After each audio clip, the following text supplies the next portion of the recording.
Howdy, lieutenants and economists. The most volatile, evil, disgusting things on the planet, humans. If you have a video request, you can always go to assholeconsulting.com. Yeah, I am gonna charge you, kids. And that is the importance of not fucking up. You are such an asshole!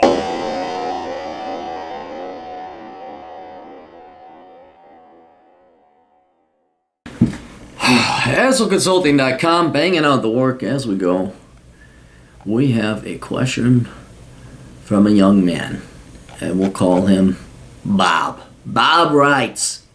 His name is Bob. Howdy, asshole. Can't tell you how much I love your videos. Found your channel ages ago, and it's one of the few things in life that resonates with my cynical outlook. For that reason, I'd like you to make a video for this if you can, and since I like your longer material the most, I'll be paying extra to compensate you for the pain of reading and responding to my long-winded garbage. And he did pay extra. I'm a 22-year-old Delawarean male with an IQ of 148. Alright, you are fucking up there, dude. And not fucking up, you are fucking up there. From the cradle up, all the people in my life told me I was smart and occasionally a genius, but since everyone in my generation had their asses wiped with compliments like that for doing nothing, I've always had a hard time believing that about myself until recently. Good. Well, if you read Curse of the High IQ, you will realize statistically, and even every other guy, pretty much everyone I talked to, my other buddy Lloyd, he's got an IQ 136. I'm in the 130s-ish, low 140s, depending on whether I test well or not. You don't realize it. Oh, okay, I'm really smart. You don't realize it until you look at the Z-score tables and look like, holy fuck, there are so few people this smart. And you blow me and my buddy Lloyd out of the water. You are a genuine genius. You're Mensa material. You're just a freak of nature. I do mean that. You're a statistical freak of nature. So the book will put things in context, but for the here and now in this video, you can do whatever you want. Literally, you can do whatever you want. You have the mental ability to do that. You want to work for NASA? You can do it. You want to go to MIT? You can. You want to be like the Dilbert Garbage Man, who's a genius, brilliant guy? You just like playing with garbage? You can do that too. But you can do whatever you want. You have the ability to do it. A minimalist, middle-class lifestyle is the only one I've ever known, since both my Gen X parents have always worked low-wage manufacturing jobs.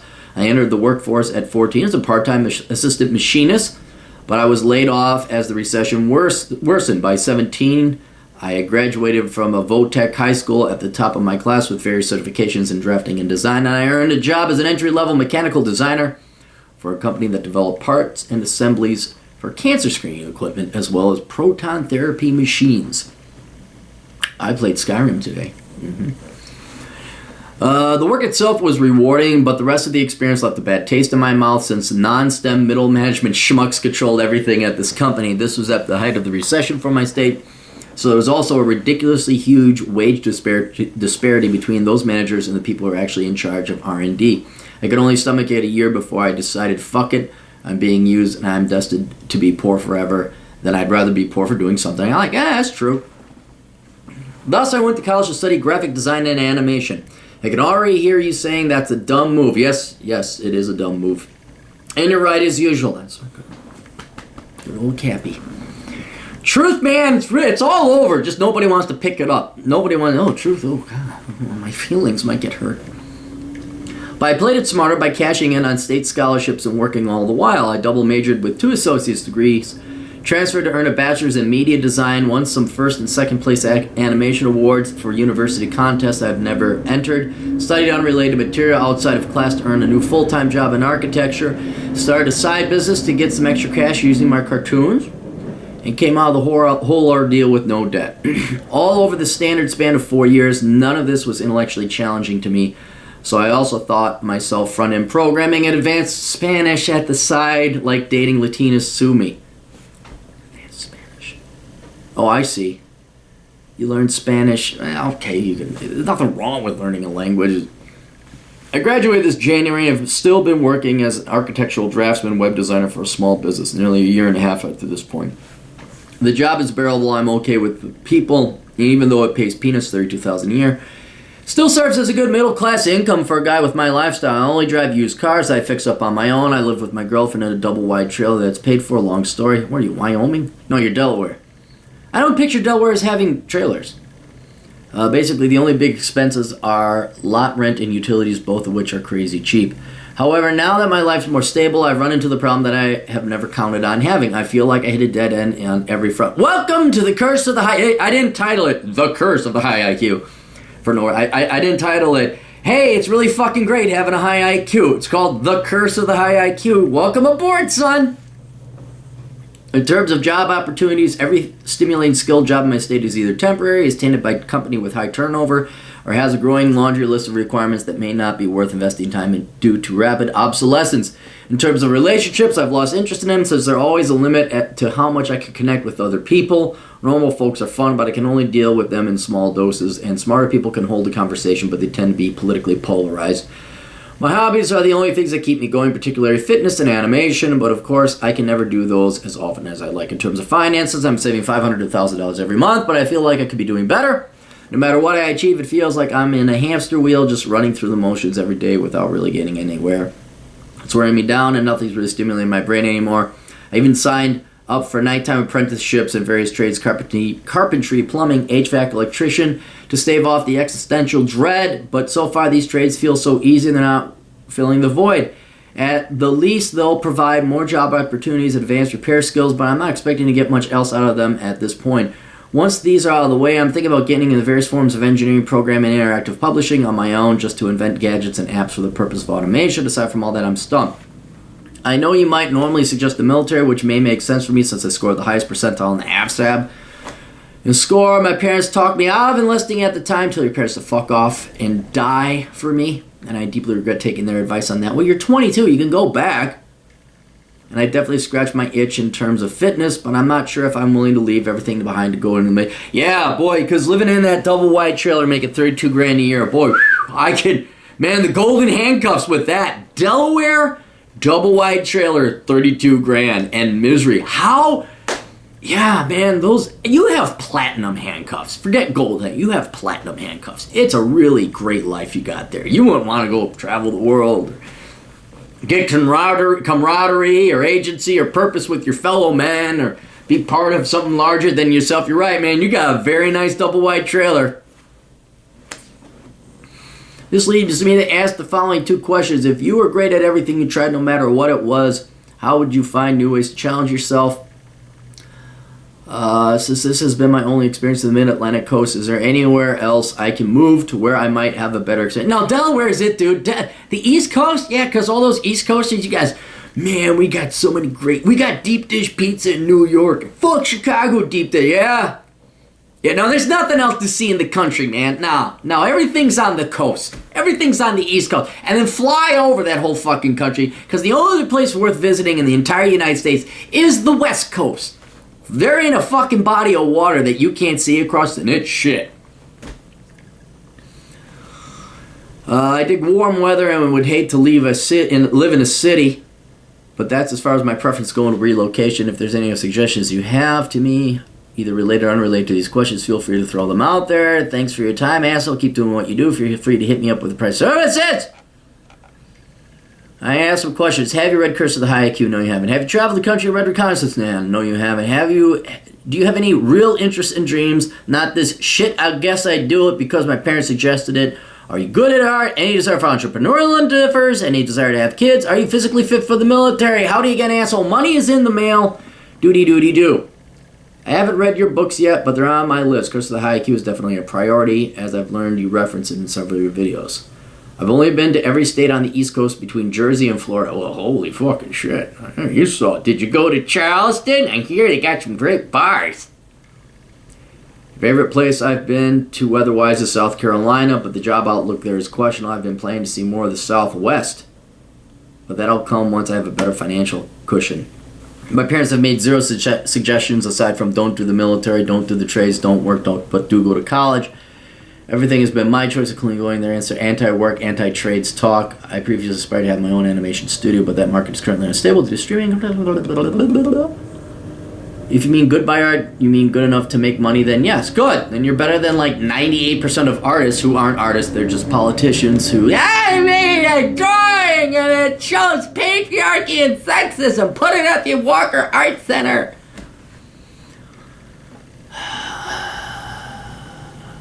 I take the two-prong approach when I can.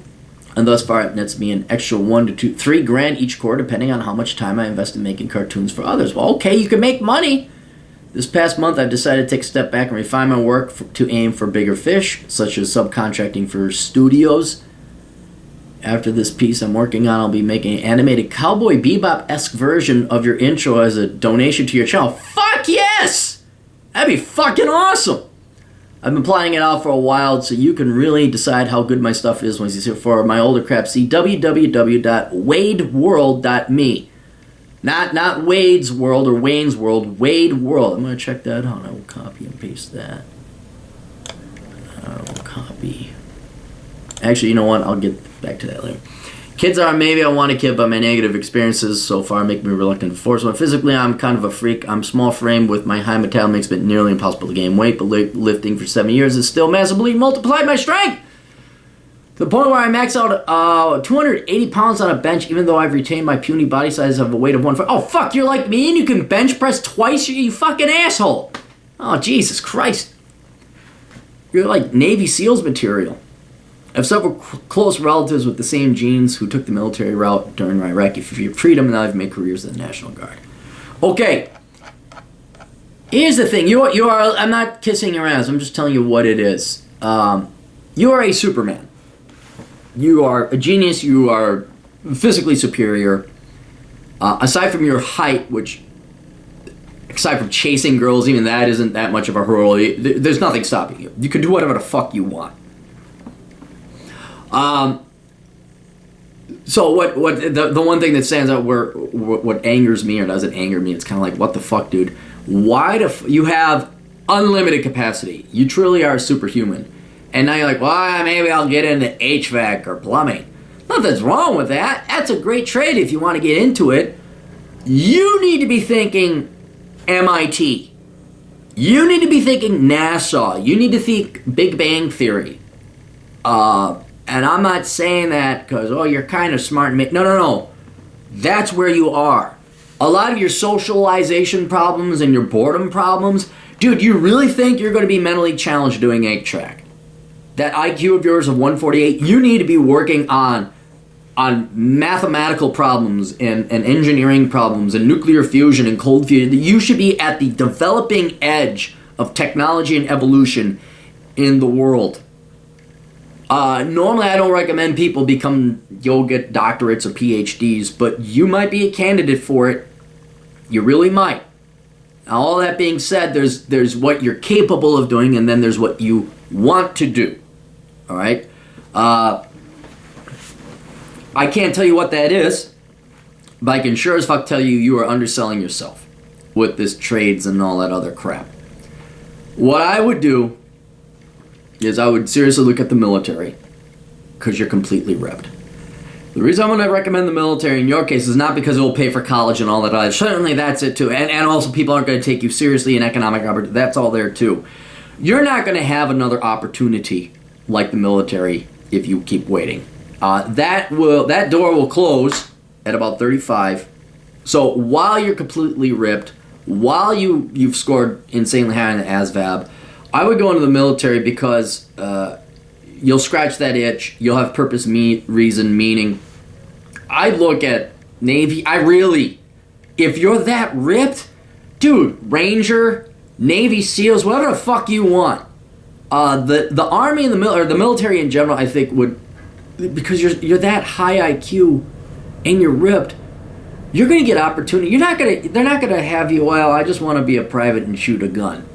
No, they're going to have some opportunities and wicked-ass shit. You could become a fucking spy. You could become special. You just have so much more opportunities than the regular guy that would go to the military because of the GI Bill. Hey, you go clean the toilets and you're a gunner. You're a gunnery sergeant. There's nothing wrong with that.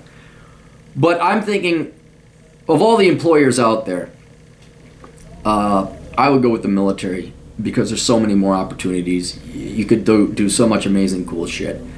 You can become an officer. You can get your training, get yourself a bachelor's degree while you're in the military. And then you could maybe all of a sudden you find out you love the military and you're an officer. what do they call them? Mustangs. You start off as enlisted, you're like and you go into the Navy SEALs or whatever, and then you become an officer. Like you're not some fucking square or nerd out of West Point studying theory. Like you've actually gone on missions. You're a real soldier. Not to slam people who lieutenants aren't real soldiers, but I would just that's what I would do, because it's going to solve so many problems to give you. And here's the other thing: you don't know what you want to do. You're just throwing shit up against the wall. Here's this crappy idea that normies do. Here's another shitty idea, normies. Oh, I'm not satisfied. Well, I wonder why. And I don't see you either as the type to go to the academic route, get your master's in computer engineering, become some Caltech, MIT genius, and then you go work for Silicon Valley. I just don't think you have the patience for that. Not the lack of work ethic, but I think it's just that's so stifling. But you could certainly do that. You could do whatever you want. So that's my primary complaint is you have this unlimited capacity, and you just sell yourself short with this crappy ideas, that are nowhere near your potential capacity. So, if you were great at everything, no matter what it is, how would you find new ways to challenge yourself? I would get my ass into the military. And then after the military, if you find it, you don't like it, fine. You put it, and then I would be going engineering, STEM, high level whatever is of interest to you. All right. Now, I don't want to pigeonhole you into that. If you really don't want to go to college, you really hate working for somebody else, you really hate academia, I would go the self-teaching route, which you seem to be doing a lot of. If you're a minimalist, you don't need the money, you're perfectly happy, I would focus on your drawing and your animation and your web development and all that. But don't expect to be challenged, because you're going to be the only one that challenges yourself. Your education is going to be the only thing that challenges you. I'm just trying to find you to get into an institution where you sprout and do very well and have all the opportunities. Since this has been my only experience on the mid-Atlantic coast, is there anywhere else I can move to where I might have a better experience? Yeah, anywhere. Fuck the East Coast. No, seriously, fuck it. There's nothing out there. Florida's kind of nice because it's warm and there's no state income taxes. I like Tennessee. Fuck the rest of it. Read Reconnaissance Man. You and your girlfriend, you got money now? Alright, I know maybe you like to save up a little bit more money. This summer, I strongly recommend you go to Denver. Fall, when it's not as hot, I recommend you go to Moab, Utah. I recommend you go to Grand Canyon. I recommend you go to Phoenix. I recommend you go to Vegas. But what I would really recommend is you read Reconnaissance Man, because Chapter 6 goes through all this shit. Those are just the top ones I recommended, and you gotta hit them with the timing and when weather's right. You don't want to go to Vegas in July or Phoenix. But yeah, dude, you gotta get out west. There's so much more you're missing out on. Now you're gonna have to balance that with your career opportunities and whether you apply to the military and stuff like that. But I think it's high time you and your girlfriend get a decent car, rent it, whatever. Get a car, road trip, or fly out to Vegas, rent a car, something. You gotta get out of the East Coast. There's just nothing there. It'll, at minimum, expand your horizons. You'll be able to hike. It's just the East Coast sucks. Anything east of the Mississippi sucks. It fucking sucks. So, yes, that's what I would do. If there's any other suggestions for me, you have it alright. Yeah, just the problem I'm facing with you is I don't want to say do X, Y, and Z because you are capable of everything. What you really need to do is sit down and ask yourself, what do you want to do? Because view it this way. You're at a restaurant. It's called Life. And you have a credit card with $1 billion limit and you can afford anything on the menu. Most people can't afford everything on the menu. You could afford everything on the menu. So you need to sit down and figure some stuff out. Now, if you don't know, because it could also be, you've just been stuck in fucking Delaware with this shitty-ass, boring, unaccomplished life. So you lack the perspective, which is, again, the whole point of the book Reconnaissance Man. So maybe before you start making decisions, I should join the military, I'd strongly recommend you start traveling around the country first, get some perspective. Please read Reconnaissance Man. That's more important than reading Curse of the High IQ at your point right now. And try and figure out some more things about yourself. Because right now it's just like, I'm going to go here, I'm going to try that. You've never asked why, who am I, you've never attained self-knowledge. I think that would be your primary goal. Which traveling around, road tripping across the country will help immensely. And then when you come back, you still got a lot of work to do. You got to figure out, what do you really want to do? What is of interest to you? And if you don't know what's of interest to you, start taking Udemy classes, start taking Khan's Academy classes, start researching stuff on the internet. Figure out who you are, what you'd like to become, and what interests you. And then after you do some research and analysis and you find, well, I really like this, go and pursue it with reckless abandon. If you can do it through the military, like where they pay for your education, they have educational opportunities that are in there of that field and interest to you, I'd go there, talk to a recruiter, find out what you can do. A good recruiter's going to say, yeah, dude, we can have you do whatever the fuck you want. You're off the fucking charts. Another recruiter might, well, we need people to oil railroad tracks. No, you go find a new recruiter. But the military, because it's got such a huge budget and it's all over the fucking place in terms of technology, I think there's a lot of opportunity for you there. It's a great place to go if you kind of know it, but you're not sure. But yeah, dude, you're not old, you're only 22, but you do need a plan. You don't have one. And it's going to be a fucking tragedy if you don't do shit with that brilliant IQ, your physique, and this unlimited ability to accomplish shit. So your first thing to do is start taking inventory, start doing reconnaissance, start figuring out who you are and what you want to become. Talk to your girlfriend, figure some shit out, and then a plan is going to become a bit more apparent. I do like, never give up the animation of your little side gigs. Those are awesome. I like that. Just keep, because that's who you are. But before you can find your people and start getting intellectually engaged and stimulated and occupied, you got to go and find out and have a mission in life first. And then you will find your people and your calling down the road. Then what will happen, you'll be so successful, you make all this money, you'll be like, okay, I'm retired now at 43. And then you'll be like, is anyone else around? No. So stay in the military or stay employed. I have a feeling you're going to need to be employed the entire time. Because you won't be able to retire and sit still. You're fully employed now and you're already not stimulated. Anyway, larger point is, you got to start exploring. You got to explore not only the country but yourself. Figure out what you want to do. And once you get that game plan, then reassess, figure out what the best route is. I'm predicting maybe the military. But it could be, oh no, I just really like programming. And you go and you take a programming boot camp or you teach yourself programming and then you program from a beach in Thailand. I don't know. I don't want to pigeonhole you and say, oh yeah, then you do this, because man, you can do anything. All right. So figure out who you are first, travel around the country, and then go from there. And then, maybe hit me up later on if you still need a little bit of guidance. But you just literally came up to me like, I have $10 billion. What should I spend it on? I'm like, whatever you'd like, but you don't even know what that is. So, all right, hope that helped out. Best of luck to you. Toodles.